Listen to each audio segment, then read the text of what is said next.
heartthrob sa Korea. Kung dito sa Pilipinas ay nilalaylay ng mga kapwa Pinoy si Renz Abando, alam nyo bang pinag-aagawan at tinitilian ito ng mga chicks sa Korea? Bago yan, like and follow na para mas maging pogi at maganda ka idol. Di na rin natin maitatanggi na grabe nga ang marami sa atin kung manghusga lalo na sa panlabas na itsura. Madali lamang sa atin na mambash at manlay lalo na kung mga sikat na personalidad ang pag-uusapan. Kaya naman kahit anong tagumpay pa ang nakamit ng Ilocano high flyer na si Renz Abando ay wala pa rin siyang ligtas sa mga basher. Nang minsang i-post at i-reveal niya ang kanyang napakagandang girlfriend sa social media ay puro masasakit na salita ang natanggap ni Kabayan. Ayon sa bashers ay ginagamit lang daw nito ang kasikatan at pera ni Abando kaya niya ito pinatulan.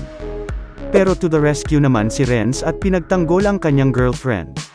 Wala rin naman siyang dapat patunayan dahil kahit di siya magustuhan ng mga